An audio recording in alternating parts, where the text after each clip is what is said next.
Hello, everyone. Welcome back to the RCB and Chelsea Fan TV. Well, it's basically a big week. A lot of reasons. We'll get to that. But I hope you guys checked out the sneak peek preview that I had a couple of days back, a premiere on my channel. If you did not, well, you're here rightly because we are here for the big preview with a big panel. And it's not just that. Like I said, a lot of things to bring because, well, we've got too many transfer stories to talk about. And of course, the UEFA awards and whatnot, right? As in the Champions League draw, like who could beat that? But yes, before that, I have to definitely, thank the big panel that has come, joined us for this discussion. And I have to firstly introduce definitely Matt. Welcome to the channel, mate. First time that you're coming. Matt is from Worldwide Chelsea YouTube, Worldwide Chelsea podcast, as well as Worldwide Chelsea articles and whatnot. I would say, Matt, you're just an encyclopedia. Am I right? Yeah, I mean, thank you for the great welcome. It's the first time on this channel. It's been a long time. You've asked me a few times. I've been a little bit busy, but fantastic. I love to come on and love to talk football with all you guys. Absolutely. Pleasure to be, having Matt here because, yes, it's been a long time coming for sure. But yeah, look forward to the chat. But Matt, with the transfers going around, I'm sure it must be even more busier for you now, right? As in how it's going. It's been an absolute nightmare the last 48 hours for not just Chelsea news, but for Man United news, everything. Absolutely right. As in, anyway, definitely we'll talk about that. And guys, wait till the end because yes, there's lots to talk about. But secondly, there is of course another Blue fan and Tom from the Blue Podcast team. Welcome back. I know it's been a while, Tom, but Tom was here for one of the Euros episodes and we had great fun. And I've been on Blue Podcast a few times, as well as I think we have a show together. It's called the Royal Blue Show. Definitely, go check it out. Tom, welcome back. And I'm sure, Tom, you would agree this is the best time being a Chelsea fan, right? I mean, yeah, it's a very good time to be a Chelsea fan. Obviously, tomorrow may change my stance on that, but obviously currently it's going very well. Thank you for having me on again. I love coming on chatting to you, mate. So I'm looking forward to this one. Yeah, same here, buddy. And yes, it's not just the Blues, as we have a big game, Liverpool versus Chelsea, among others, but definitely there had to be two special Liverpool guests in as well. And firstly, Douglas from the Dugout Football Channel, again, a very knowledgeable person. I know, as a matter of fact, Doug covers football like in any league, right? And he knows his stuff. So definitely check out his channel as well. But Doug, welcome to the channel. How are you? Thank you very much for having me, Ankit. It is an absolute pleasure, and thank you very much for the invite. I'm looking forward to this game. But I won't tell you why I'm looking forward to it, but there is a certain thing that's happening to me tomorrow, so I won't go into any details, but yeah, I'm looking forward to it. Interesting. We'll wait for that for sure. But yes, thanks again for coming on. And of course, Ricky from the 1892 Reds podcast. Well, I had been to the 1892 Reds podcast just yesterday. We covered the game there as well. So definitely take a look. But thanks for having. I know you and Luke do fantastic work there, Ricky. And I know it's been like a couple of weeks that we have seen Premier League games, Ricky. But come on, the international break is here. I'm sure you're not looking forward to it, right? I can't wait for the game to start. It's probably the biggest game so far this season. So I'm just happy that you've invited me on and we can talk about the big game. Yeah, absolutely. So now the panel is here. You've all met the panel, and I have to big up a few more people in the chat. We have definitely Vidip Gupta, again, constant supporter of RCF and Chelsea Fan TV. Great to have you again. And of course, Chelsea Perspective, another great channel, along with Football Match Daily of Vidip Gupta. So definitely check them out. And of course, Just Viola, always here. Great to have everyone here in the chat. And anyone watching, if in case you haven't subscribed, consider subscribing and check out all the channel links of the panel below, because everyone has great work on their channels and podcasts. I would highly recommend to actually go and subscribe to them as well. And please smash that like so that we get in more people and discuss this big preview as well as the transfers. So having said that, I think it's time to jump to the first section, guys. Okay.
some nostalgia there, as people who regularly watch RCB and Chelsea Fan TV know, like following Chelsea and of course watching Liverpool as well over the last couple of decades, like, you know, there are a lot of memories to cover there.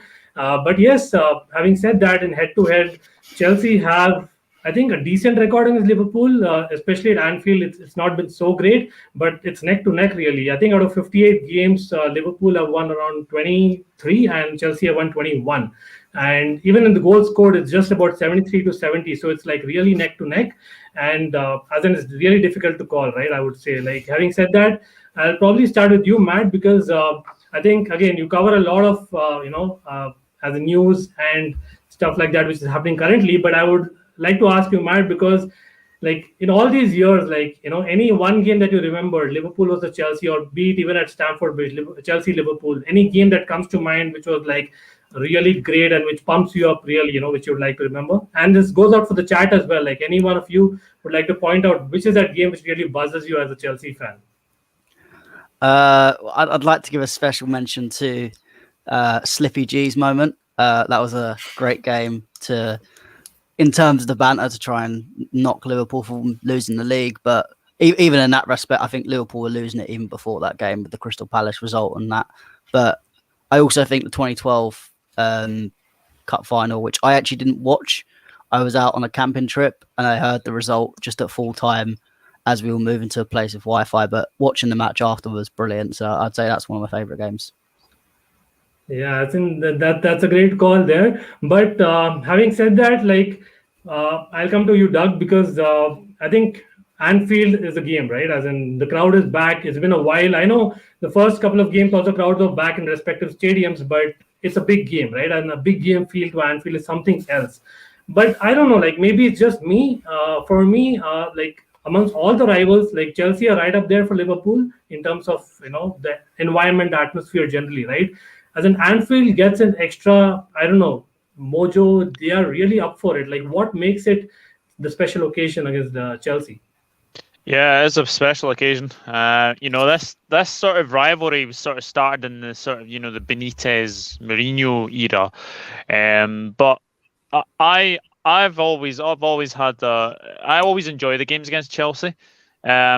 Yeah, obviously, like last season, you know, we won at the Bridge, and you know, you guys won at Anfield. But I think having the fans back will be a big bounce. I don't think it will be as easy as last season. I think, you know, for us having, you know, 22 centre back partnerships last season to now having a potential, well, obviously touch wood, but stable back four so far, I think that's going to be very key as well. I think this game is all about the midfield battle, in all honesty. I think it'll be all about battles on the pitch as well. So I'm looking forward to it, and we shall see what happens tomorrow evening. Yeah, just continuing on that, Doug, because you mentioned about like the crowd as well, right? As in, for you, like, Anfield crowd is one which supports the team no matter what, because it's been a while for them as well. Like, you know, there might be some young fans who might not have even, you know, watched in the last, say, few years, and they're coming back first time watching. So if in case the game doesn't go Liverpool's way, do you think the Anfield crowd will probably put pressure on Liverpool? As in, just from, you know, your point of view, what do you think it is? No, I think if we go behind, I think the crowd will get on our backs. I think they will get behind us and, you know, try and get us back into the game as well. But to call this, you know, the biggest game of the season so far, you'd have to say it is. You know, both of these sides are on 100% records at the moment. Obviously, something has to give tomorrow. You know, Man City, they're on. I think they're on 3 points so far as well. So that's already 3 points clear of City so far. So it's a big game tomorrow. And as I said, something has to give, because both of these sides are on 100% winning records at the moment. Yes. Having said about, you know, the 100% winning records, something's got to give, like, you know, Doug said, right? Tom, it's Klopp versus Tuchel. Like, that's how it's been built. Two German managers. I think we saw in this short video, right? Both been at Mainz, both been in Dortmund. But I think, if I'm not wrong, Tom, I think Tuchel's Dortmund played Liverpool. I think it was one of the Europa League fixtures, if I remember right. And that was a close one as well. But like, historically, Tom, I don't think Klopp has had an upper hand. I think it's about 9 games to 2 games. So what do you think is missing? Like, I'm sure, like, as a Chelsea fan, I don't think anything is missing, but anything that you feel, Tom, that Tuchel needs to do different because it's Klopp, because of history? That's a tough question. I think he's just got to play. We got to play our game.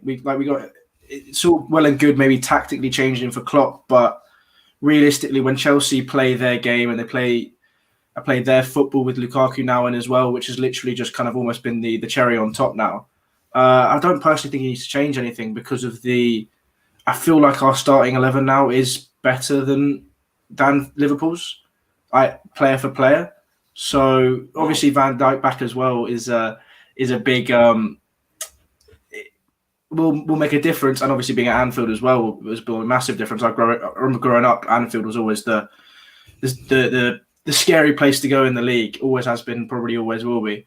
But no, I don't think it's a tough question. I think Tuchel should just play his game, and I think he's got the players now to fulfill that properly, basically. Yeah, some interesting comments here. Like, again, like very knowledgeable folks in the chat. Like, thanks for putting in these comments. I think Shrey points out the last 2 times we won at Anfield in the Premier League, we lifted the Premier League and Champions League in those seasons. Great stat that. And again, Michael Talks Football, another great channel, guys. Being at Anfield for Liverpool versus Chelsea in 2010 when Torres scored twice was amazing. Thanks for reminding us that.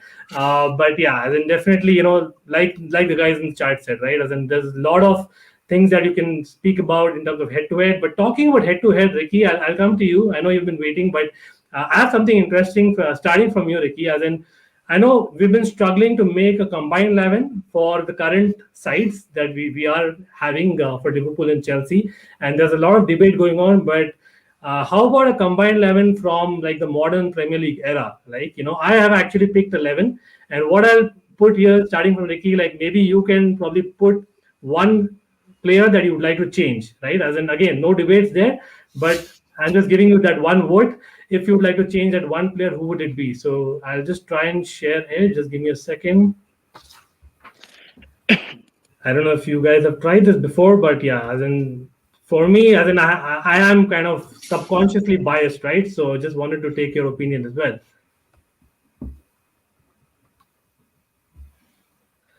Are you guys able to see it? So Ricky, here is mine. So again, like I know you can see a lot of Chelsea players. Again, this goes out to the chat as well. It is the modern Premier League era, so I would say this century, if I may say so. And Ricky, one player you think, like I'm sure, like you disagree with a couple of them, but there must be one player that you would like to put in from a Liverpool's perspective instead of a Chelsea player. Who would it be? Oh, that is very tough, but. Do you know what? Yeah, you know what? Yeah, go ahead. I probably couldn't. The Premier League era, you've got to say Chelsea have been the better team out of the two, purely because they've won more Premier Leagues. Looking at that team, I couldn't tell you who you could put another Liverpool player ahead of them players that you've got in that team. I couldn't tell you. Interesting, nice. One. Yeah. As in, again, like I've taken from 2000, but again, I might have put Fowler or Ian Rush if it was talking about, before 2000s. But I think one player for me, like, again, I might be putting words in your mouth, but talking about like centre backs, right? Again, Jamie Carragher, you would call him a Liverpool legend, but I would definitely not put him, right? As in Van Dijk, as long as he's done only for like 4 seasons maybe, but he's right up there, despite Carragher's tenure, right? Would you agree on that? Yeah, I wouldn't put Jamie Carragher above John Terry, like with what John Terry done at Chelsea. Oh, no, I was not telling John Terry, I was telling Virgil van Dijk, but yeah, I definitely agreed there as well. But yeah, I'll come to you, Doug, quickly, because I think Ricky thinks that this is fair. What do you think? Yeah, I can't really see any problem with that. Drogba, one of the best strikers in the Premier League, like in Africa, basically. That midfield is something to die for. Lampard, Kante, and Gerrard. That's some midfield, and then obviously you've got Ivanovic, right back, very good right back. Left back Ashley Cole, again one of the best left backs in the modern Premier League for sure. And Petr Cech, the Chelsea Petr Cech was absolutely fantastic. So no, I can't really see any changes in that team whatsoever. Maybe Trent, Perfect. but Exactly. Like that was one, vote that I saw in a lot of polls, usually speaking. But yes, as in it's again the longevity, right? If probably Trent goes on for a couple more years, the way he's been going, unlike last season, I would say. But yes, he probably has the potential to get up there. But Chelsea boys, I think Matt and Tom, anyone, I think I probably thought about putting in Makelele, but I think Kante's overtaken Makelele. Would you agree, Matt and Tom? Anyone? Yeah, I think I'm just going to agree with Doug and Ricky. That team's spot on. I feel like with Trent, he needs to maybe keep on doing it because last season was a bit of a questionable season. But if he can get his form back for the next 2-3 seasons, he may pit Ivanovic for it. But again, it is so hard. But that is, in my opinion, the only position that's questionable. And that midfield three would just be phenomenal. I mean, Exactly. Imagine. Yeah, you know what? That's something that it's just wishful thinking, right? And then again, Matt, I'm sure you might be tempted to put in maybe Makelele Yassine or maybe even talk about strikers, as in there might be someone calling for Zola. I don't know. Like for me, I mean, Zola was I that was my one thing I was going to say. Zola's one of my favorite all-time players, and I have the controversial opinion that he's better than Eden Hazard. Eden Hazard has the stats, but playing style, I would put Zola over Hazard. I go And with you. that's coming from someone that's part Belgian, so it's not even biased like that. Exactly. Right, absolutely. As in respect to you and respect to everyone here, because I think everyone is spot on. I was actually hoping for some backlash, but yeah, as in that's something which you all are very knowledgeable, and that proves it, right? But yeah, as in great chat, and I'll just give a quick shout out again to the chat. I don't know if you guys agree in the chat, but definitely, why isn't Torres on the list? Declared asks, yeah, someone who played for both the clubs and Liverpool. I think he was fantastic. Like he was probably one of the best strikers around. Even at Chelsea, I know that the expectations were there. The Europa League year, when he won the Europa League that year, for me, he was undermined. But as in shout out is what I can say. At best, come on, Drogba has to be the name of the team sheet, right?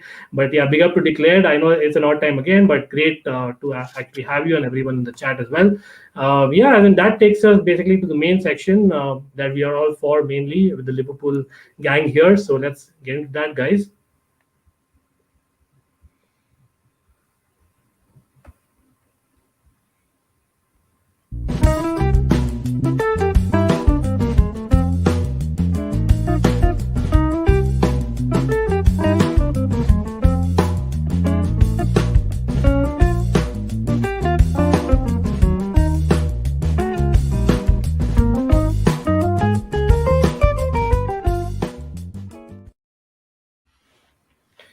Yeah, so in terms of the form, obviously we know that both the teams have had identical records, scored 5 goals, did not concede a goal in the Premier League yet. And I think for Chelsea, obviously we are buzzing because of the signing of Lukaku, but more importantly, I think the Super Cup that gave us a lot of confidence. And of course, our preseason was great as well in general, compared to previous years, I would say. But Doug, quickly, I would like to take a report from you because I didn't watch every game of Liverpool preseason, to be honest. I know we're still in August, and that's why we're talking about it. And not everyone is match fit. But I think one of the games, Virgil van Dijk did, I think, make an error, which was a high-scoring game. Would you say that he is there yet? I know he had a fantastic game last one, but is he there yet, or anyone else that is not there yet, you think? I would say he's probably about 80-90% fit. I think he'll probably be back to his probably best, I would think, probably after the international break. As long as he doesn't go into international duty, I think he has to watch himself for sure. But I think our preseason's been okay.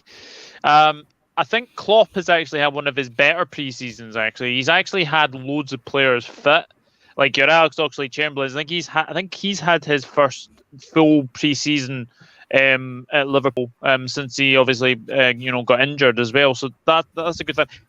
To be honest, everyone seems to have come through unscathed. I think the only one was obviously Robertson, who got injured against Athletic Bilbao.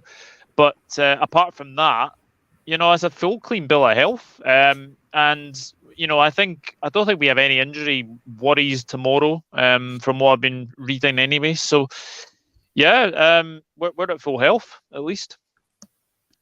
Wow, as in that sounds like very confident, I would say. That's something that we have to take note of. As in Doug knows his stuff, guys. So I have to take that as information, right? Simply put. But Matt, I'll come to you. Let me try and share my screen again. I'll try and basically share what 11 I am predicting for this game. Again, guys in the chat, please take part, because we would like to see what is it that you think is the best 11. So again, Matt, I know the shout for Werner coming in the team because of Liverpool's possible high line, but for you, Matt, what is the tactic that Tuchel will go with? Any changes you will make to this particular formation? I know 3-5-2, different formation, but what about you?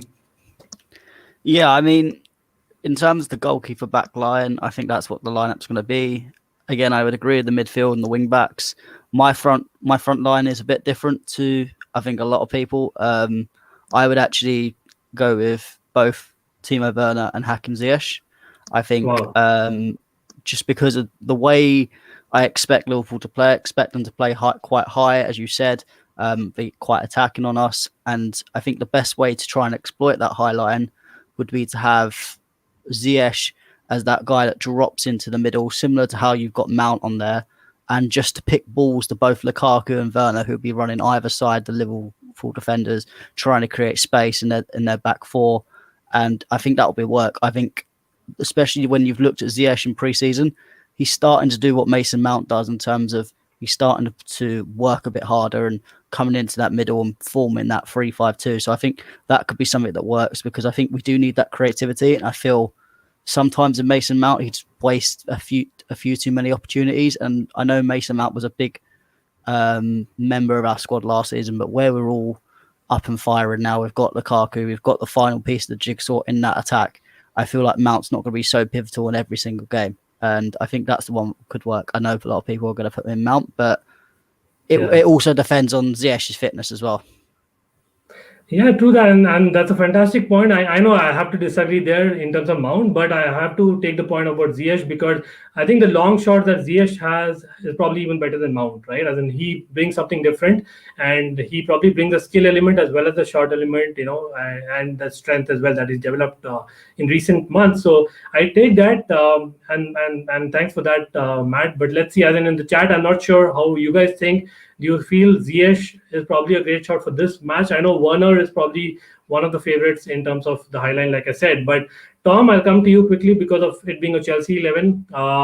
Which is who is our as in key player? What do you think is the main battle in the game? It might be who performs better, Trent or James, in terms of defense and crossing, because obviously there's a lot of comparisons between them, and a lot of pundits say Trent's better, a lot of pundits say James is better, because it's obviously there's no one that can deliver quite like Trent, but then you got the defensive side of James. I think it'll be, at the end of the day, it'll be Lukaku and Van Dijk who can get the better of the two. If Van Dijk puts Lukaku in his pocket, which I don't think he'll do, we're in trouble. But I agree with the Ziyech choice. I think bringing Ziyech in, I would have had him start in the season if it wasn't for his injury. I thought he was fantastic in preseason, and he brings this kind of air of magic, I guess, when he plays, in terms of his pinpoint crossing, his accuracy with pretty much any shot and pass. But I'd almost, it's just tough. It's so tough because you want the height of Havertz and Lukaku, but then because of obviously the crossing from James and Chilwell, I do think Chilwell should start because of the Alonso's defensively he's just not there, is he? Yeah. But yeah, fair call. Yeah, but definitely Lukaku and VVD is probably the biggest fight. Biggest one, right? As in fair call there, But I was a bit surprised, and none of you spoke about Kovacic. Like for me, I don't know, maybe I have a soft corner for Kovacic the way he plays. And the last game he was coming back to form, but yeah, as in I agree that definitely the UEFA Men's Player of the Year that we're going to touch upon as well, and Kante kind of pick themselves. So as in I would go with that. But we know that in terms of injuries, we are not having Pulisic because of, I think he's still quarantining because of COVID, obviously. And Ruben Loftus-Cheek wouldn't have started anyway, right? As in, that's what I would go. I don't know, people in the chat, I think I'm seeing a few comments here from Steve Chelsea. Steve Chelsea, big up, prefer Kai Havertz coming from the bench. Interesting. And he also says Timo running behind Liverpool defense except Chile over Alonso. So basically, they go with Matt's 11 as well. And just will TT change his formation for the first time this season? I don't think so. Well, I have to point out that he played 3-5-2, I think, in 2 halves of preseason. Again, that was preseason, not much to judge from. But in my opinion, he was probably kind of letting the team practice before Lukaku comes. That's just me, right? That's the way I'm thinking. Because I think Mount can do a job. Again, he can float, right? Like Howard. So, that's something that we don't know. And back 3 is fine. And Declared actually says that's too risky. Mount has to play. I think Ziyech, that's, regarding the Ziyech point.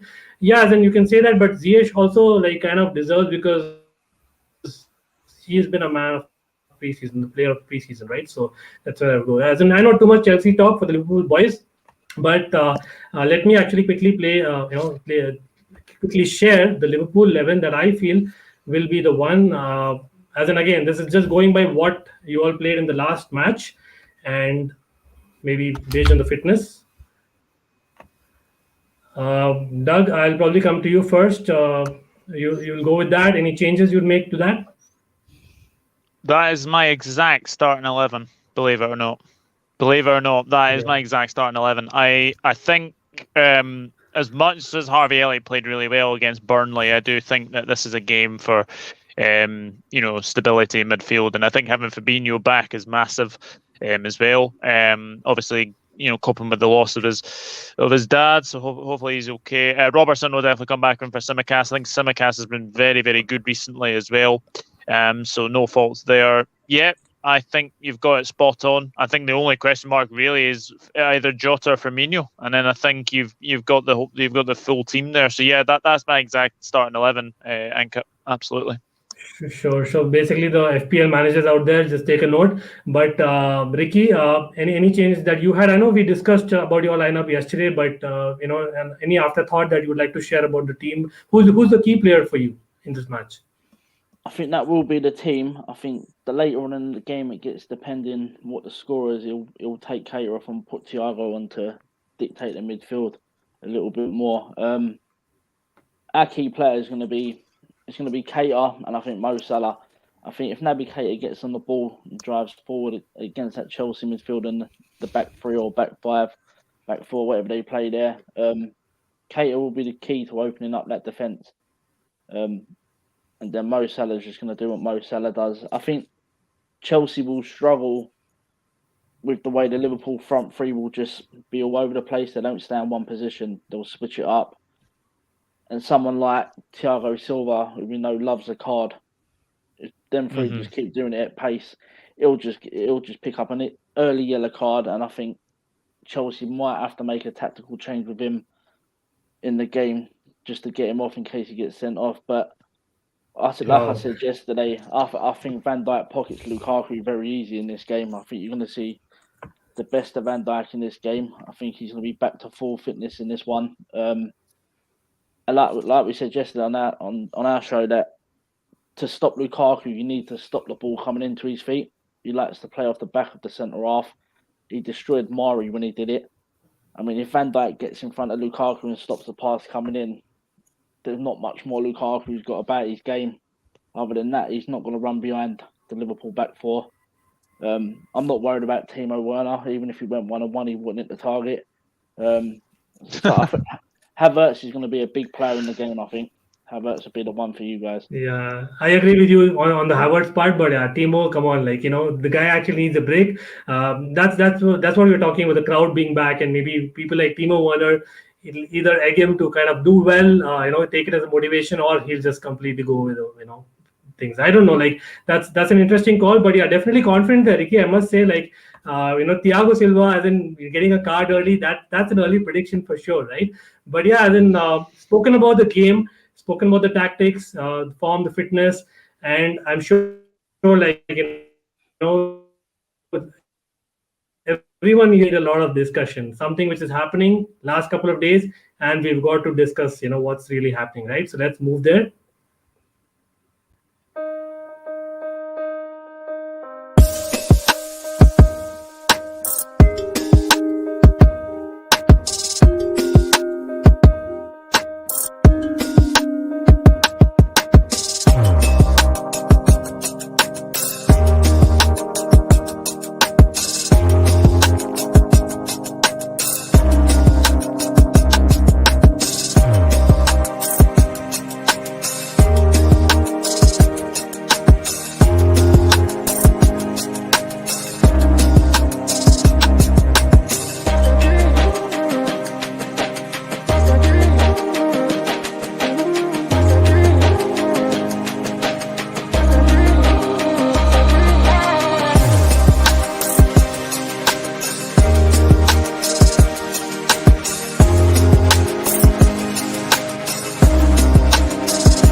Yeah, a lot of things there to discuss, and they are definitely interlinked, right? And that's why I thought let's have one section about that.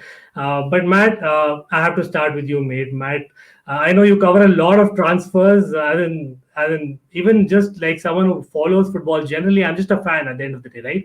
I am going bonkers with what's happening.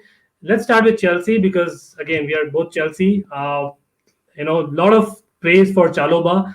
People saying that this is a season where Loftus-Cheek will be kept behind. Ampudu is probably one of the few who plays left centre back. But then all of a sudden, just 5 days before the transfer window ends, again we have Saul links. We have Kunde again coming back. Zuma, is in Paris as we speak for medical possibly.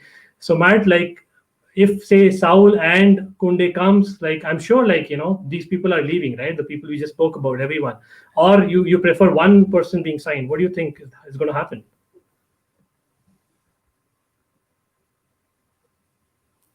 It is a tough transfer window to predict because there's even now rumours from, as Sherry's put, Mundo Deportivo is saying that the Niguez deal is off because basically they want an obligation. We only want an option. I think that's playing a bit of a sticking point. But yeah, I think Kunde, that deal I think is done. What you got to remember is when a journalist reports something, normally they're 24 to 48 hours behind of what's actually happened in real time.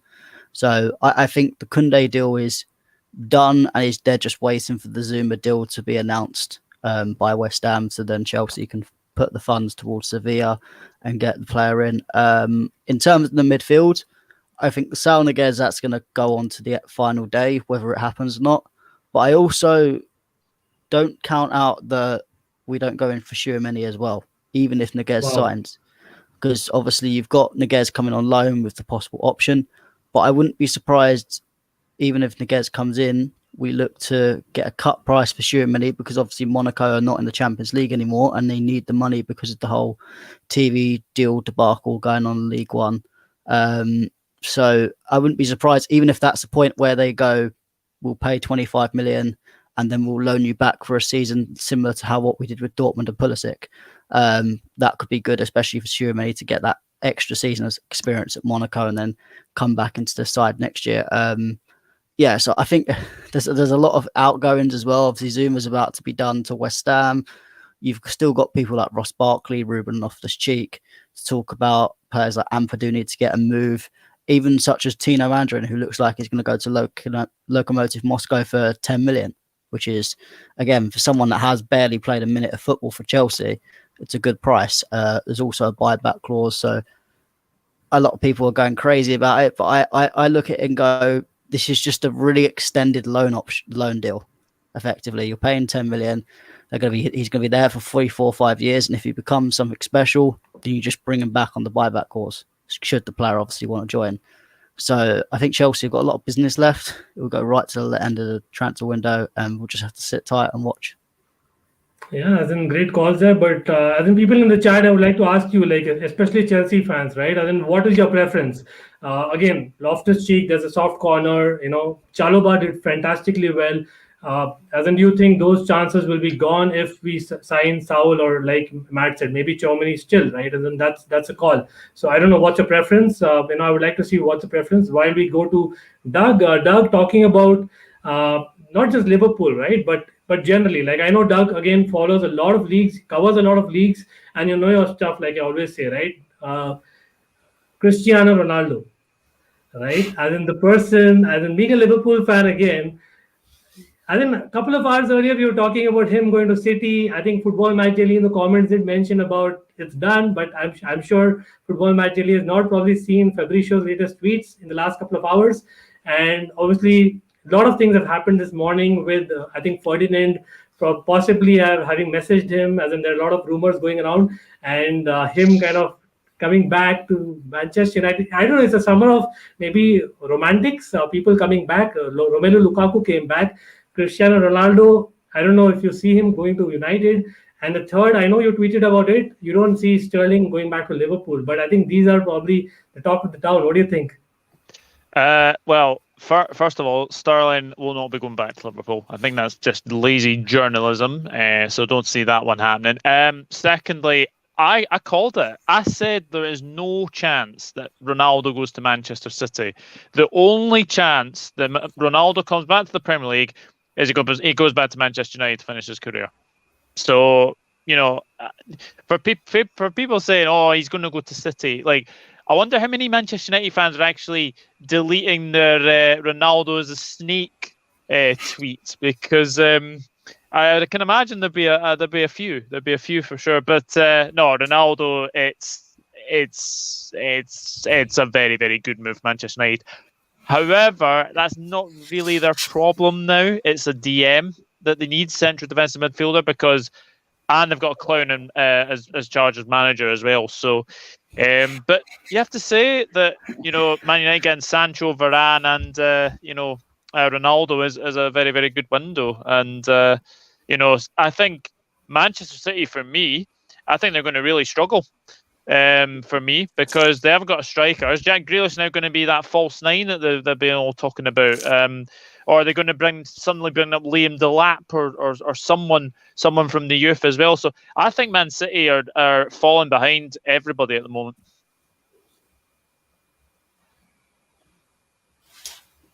Okay, I was on mute. So yeah, definitely I agree with you, Doug. A lot of permutations, combinations still possible, right? The domino effect, as you call it, like that's something which is still on. Again, like I think PSG have not ended their business. We obviously saw Mbappe to Madrid. That's probably going to happen. Haaland will probably go to PSG. I don't know what's going to happen next season. Like it'll be even worse than this season in terms of craziness.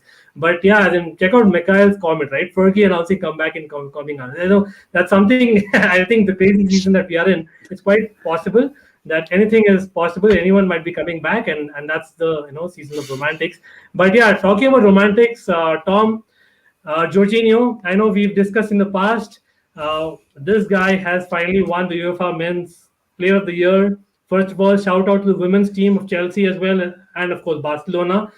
Fantastic team. Barcelona probably deserved all the awards there, right? As in, we have to kind of give it to them. But I was hoping Emma Hayes, kind of gets an award. But yeah, fair enough. But Jorginho, coming back to that, Tom, I know that we are kind of having mixed feelings about Jorginho in the past, but now that he's won this and the Euros and Super Cup and Champions League, surely, Tom, you would vote for him getting the Ballon d'Or, right? That's logic. Oh no, I did. I've also I even said on our channel, it has to be him. I've been chatting to my dad about it. I've had a long time between our last time I was on this channel where I was quite 50-50 between Jorginho should win it, or even though he won the obviously helped Italy win. He's won me over. I'll say that. I will go slightly back. He's not perfect. I do want to put that straight out there. He's not perfect, but he's improved. He's gone beyond what I thought he could personally, and I think it is very, very harsh to put him down considering what he's done now. Obviously, like who else has just won the Champions League and the Euros? You can't really like when it's put like that, you can't really say that he's a bad player because it'd be a bit ridiculous, and I can't really say anything bad about him anymore, to be honest. Ricky doesn't seem to agree. Right. As in, obviously, a few comments here. As in, they're all. I mean, Yeah, as in we've had a lot of discussion yesterday, Ricky. I know that again, guys in the chat. if we're giving a Ballon d'Or to Jorginho, Yeah, sorry, it's probably my Wi-Fi. Kind of, I'm lagging. A little bit. Yeah, you might as well write the Ballon d'Or Yeah, offers on a wall if Jorginho wins it. I mean, wow. Let's be honest, Jorginho don't get in a City midfield. He don't get in a Liverpool midfield. He potentially don't get in Man United's midfield. And we're about to give him the Ballon d'Or because he played in the team for Italy at the Euros that he weren't their best midfielder by far. He played in the Chelsea team where he's not their best midfielder by far. Kante's level was above him. If we're going to give it because he's won that, you might as well just write it off as an award. But that is why Modric won it, which is why I say he should win it, just because obviously Modric did it before. We should have written it off after Modric won it, to be fair. I mean, it's just stupid that we're giving awards because a player won 2 trophies on a team-based thing. He didn't really do much for Italy to win the Euros. He weren't Chelsea's best midfielder in the Champions League. I just think it's pointless, isn't it? I mean, I don't get how Kante gets midfielder of and then Jorginho wins the player. It don't make sense. I was wondering about that as well. Like, do you think that's maybe because I think the reason why Kante won it is because the goalkeeper, defenders, midfielders, and striker awards was purely on the Champions League, whereas the UEFA Player of the Year and Manager of the Year were based off the overall UEFA competition, which would include the Euros. Fair enough. Can I just say, Justin, about Ronaldo's contract as well? United have offered him 480k. Yeah. And he was only going to get 230 at City. That's typical Glazers for you. Terrible businessman.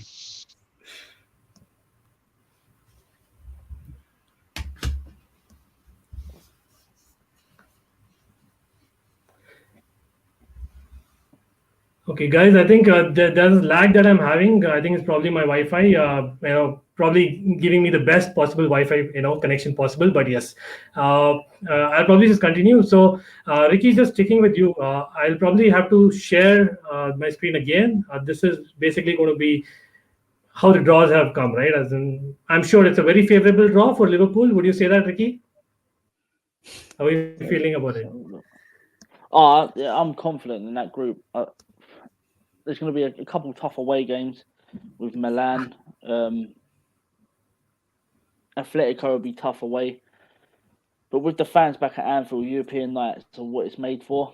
I think them 2 teams coming to Anfield, I think we steamroll them. Porto are going to be the whipping boys of the group. Although they did have a good Champions League last season?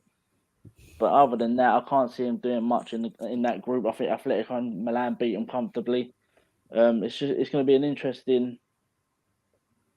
If Liverpool don't beat 1 or 2 of them teams at home, it could become very interesting who goes through.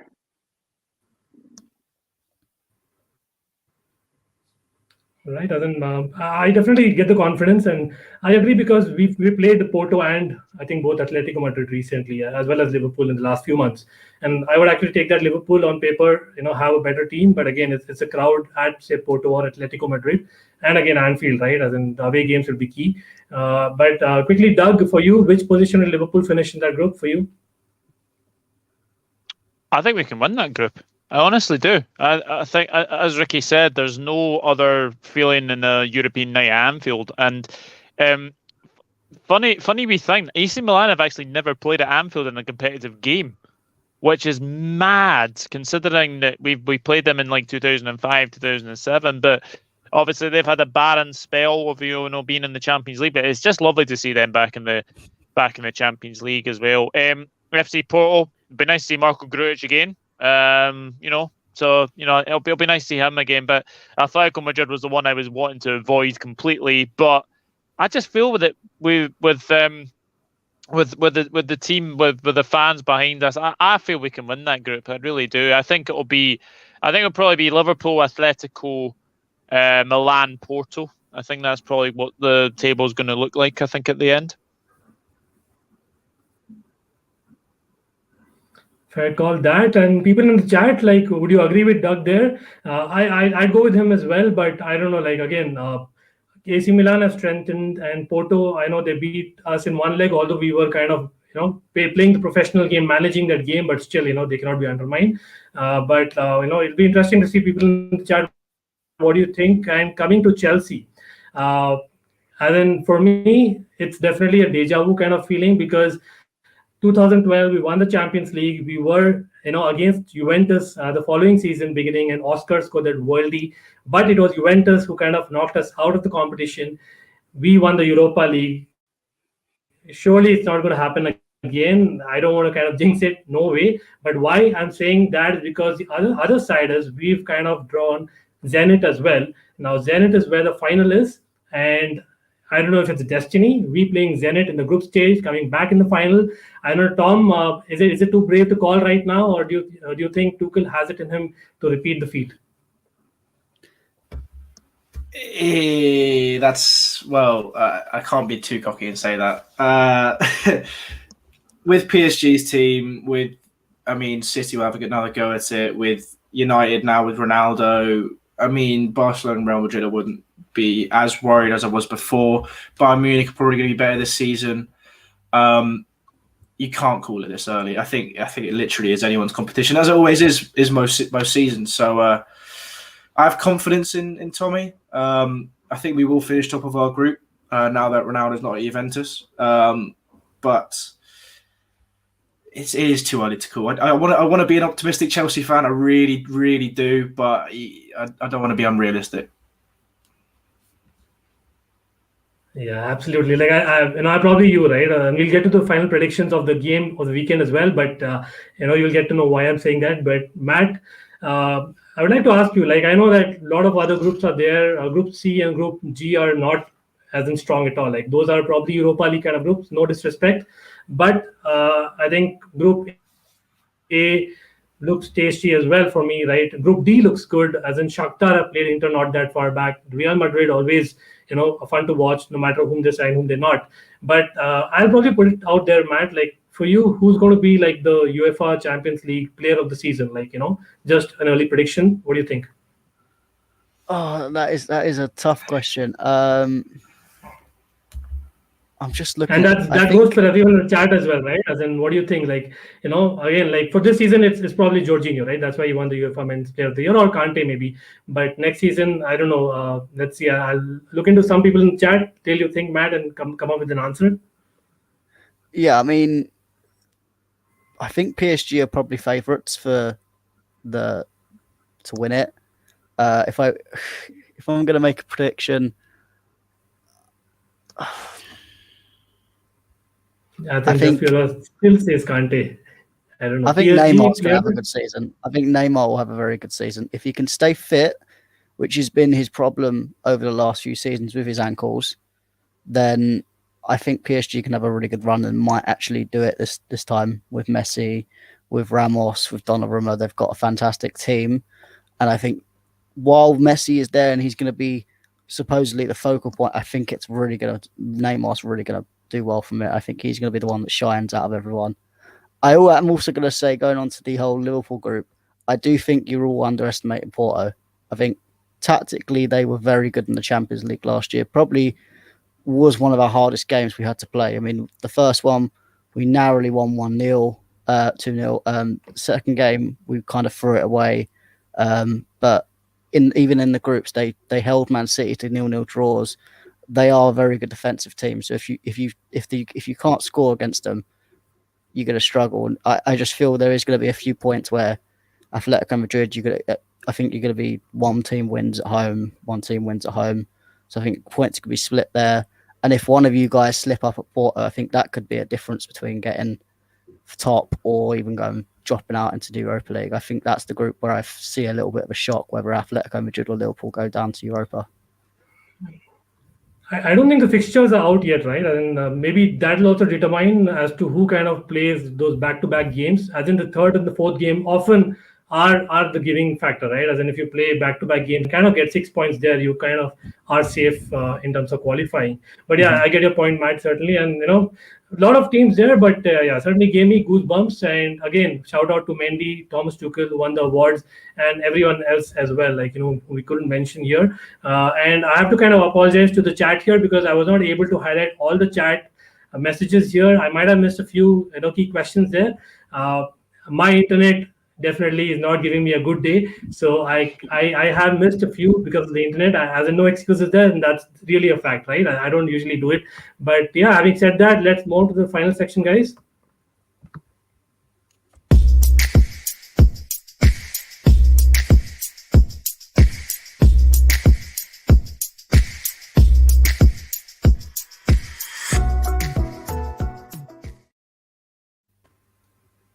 Okay, as we welcome RCF Tv as well, big up to you for joining. And yes, Ricky, I'll start with you this time. Again, I know we predicted this on your channel just yesterday, and after a lot of inputs from me, I'm hoping I was able to change your predictions. I don't know, just being me, right? But what do you think, as in for Liverpool, Chelsea to begin with? I still think it will be 3-1 to us. I just think if Van Dijk's on top of his game and deals with Lukaku, it will just give the crowd a boost, the players around them a boost. And I just think with the crowd back, I think Chelsea will come under the first 20, 25 minutes. It will be pressure from Liverpool. And I think we'll score in that time. And then I just think Chelsea be chasing the game. We'll counter you on the break with the pace of Salah, Mane, and depending what the midfield three. It's all going to come down to the midfield three. It's going to be between them two in the game. But I just think we're going to have too much for you, especially at Anfield with the crowd. So I'm going to go with 3-1. Okay, I'll have to take that, definitely. It's a prediction after all, but yes, fair point. Hazard to Italy, Mikhail, yes, even I saw that. I think it was absolute Chelsea, if I'm not wrong, as in, quoting that Hazard to Italy is on possibly if, obviously, once Ronaldo moves, but that's just a wish. I don't think that's going to happen. I don't know, Matt might be able to quickly pitch in there. Matt, any news there? Yeah, I mean, Real Madrid need to get some money for the Mbappe deal, so I wouldn't be surprised if they let Hazard go. Yeah, as in he'll probably be the pin-up boy of Italy, right? As in that's what I would say. And yes, big up to Taron also to join. Love you as well, Taron, and everyone else. Get in with the predictions, right? As in we'll go to Doug. Doug, come on. You have to be realistic. You think Liverpool is going to get a big win or it's going to be close? I think it'll be a very close game, but I just think with the crowd behind us, I think we're going to win 2-0.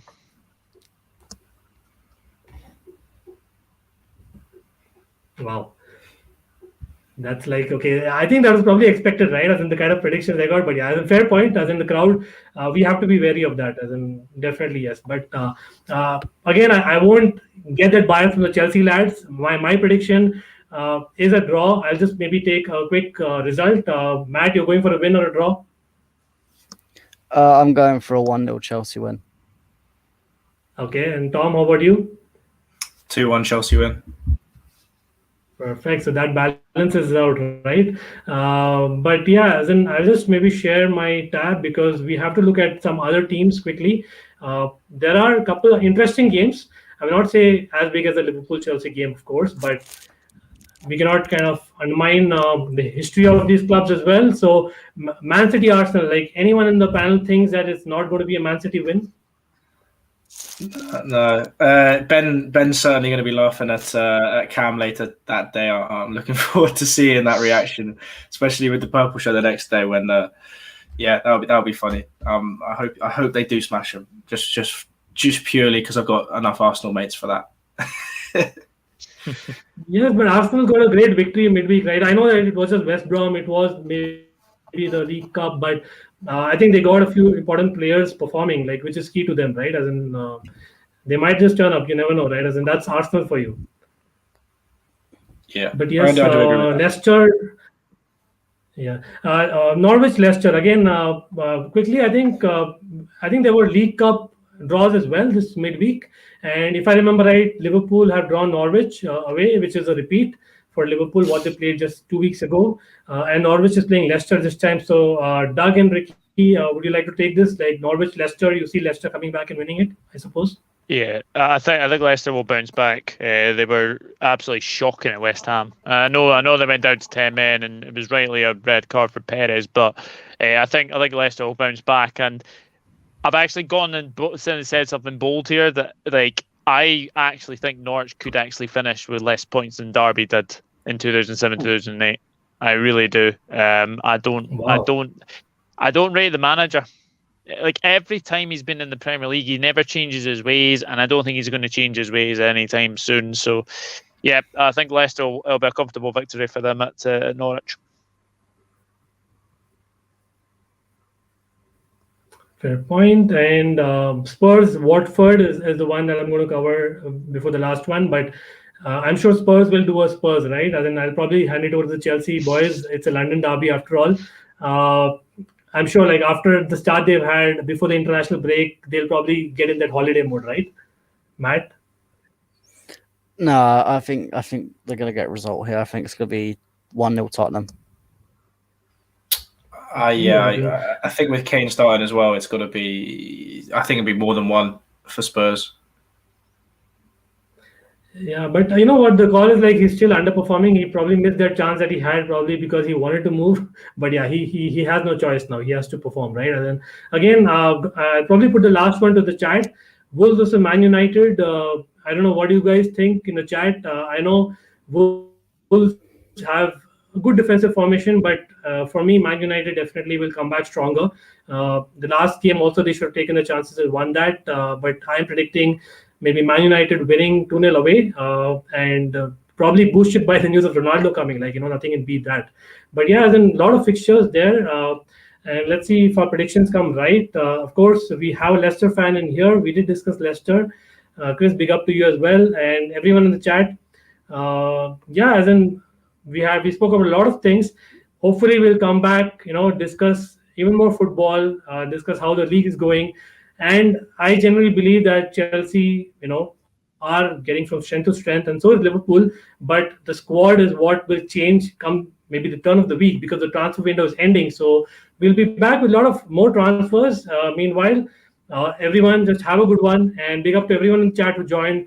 Again, I couldn't big up everyone personally, but trust me, I really am thankful for everyone joining, and hopefully you'll be sharing the video. Before that, I have to give space to everyone in the panel to quickly plug in because they have fantastic channels and content and knowledge themselves. So firstly, I would give the platform to Ricky. Ricky, thanks for coming on, and an 1892 Reds podcast, Luke as well.